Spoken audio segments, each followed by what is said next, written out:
መጀመሪያ ስሜ ጀማል አብዱልቃድር እባላለሁ። የግራር ኮንዶሚኒየም ነዋሪ ነኝ። በሰዓቱ ግራር ቅርንጫፍ ኮመርሻል ባንክ ማለት ነው አገልግሎት እየጠየቅኩ በምገለገልበት ሰዓት እየጮኸ የሚያልፍ መኪና አጋጠመ። ያው ሲኖትራኩ ማለት ነው። ልክ ወጥቼ ለማየት ሞክር የፍሬን ሸራ ሽታ በጣም ይሸታል። ከዛ ወደ ታች ስመለከት ደግሞ ወደ ግራ ጫፍ መኪናው ጠራርጓቸው የሄደው ወይም የገጫቸው መኪኖች በብዛት እንደነበረ ተመለከትኩኝ። በአካል ወርጄ ሳይ ደግሞ አንድ ቪትዝ ያው የተረፋት ነገር የላትም ያው ጭፍልቅልቋ ወጣለች። እዛ የነበሩ ሰዎች ግን አልደረስኩም። ያው ወደ ሕክምና ተወስደዋል።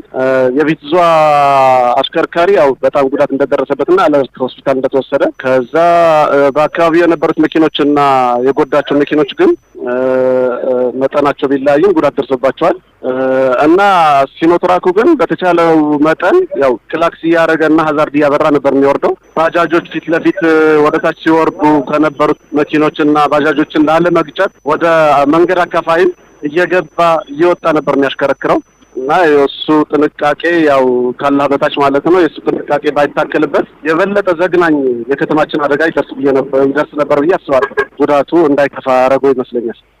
ህፃን ልጇ ተርፋለች የተባለችው ከመኪናው ተገጭቶ በአካባቢ ክሬን እና የኮንስትራክሽን መኪኖች ስለነበሩ እነሱ ያው የተጨፈለቀውን መኪና በማቃናት ምናምን ያገዙ መሰለኝ። ያቺ የነበረችው ህፃን ተርፋለች። ሌላው የነበረው ግርግር ግን በተቻለ መጠን ያው ተሽከርካሪዎቹ እየሰሙ አልነበረም ከኋላቸው ስለሆነ ማለት ነው። ያው ሲኖ ደግሞ ሁልጊዜ መጮህና አሳልፉኝ ማለት ባህሪ ስላለው ማለት ነው። ሰው ግን ኦልሞስት ተርፏል እየወጣ ማለት ነው። የተገጨ ሰው የለም። የሰው ህይወት በግጭት ምክንያት የደረሰ ጉዳት የለም እና በጣም ዘግናኝ ነበር ሁኔታው። የብሬክ ፌይለር እንዳጋጠመው ምልክት እየሰጠ ነበር። የሚያስተውለው ለዛ ነው።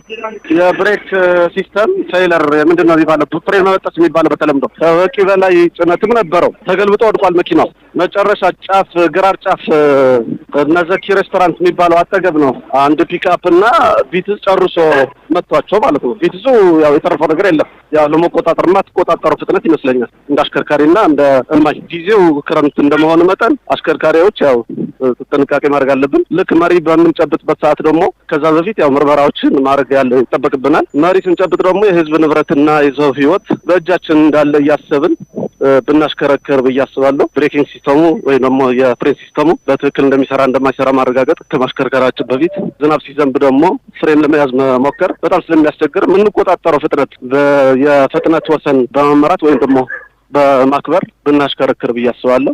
ሁላችንም ተጠንቅቀን ማሽከርከርና መራመድ እንዳለብን ነው ማስተላለፍ የምፈልገው።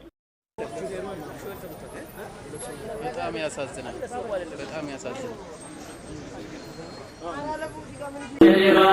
አንተ ሞት የሚሉ ዋይ ብላኝል ዓሊም ነው ወለይ ነው መቼ ትላለህ ባለ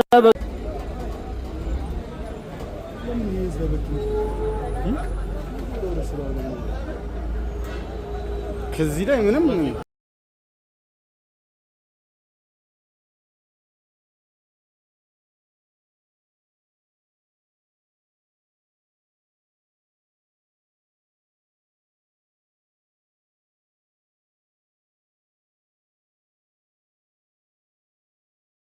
አሽከርከር ረጋ ብለህ አትቸኩል ትደርሳለህ ዘና ብለህ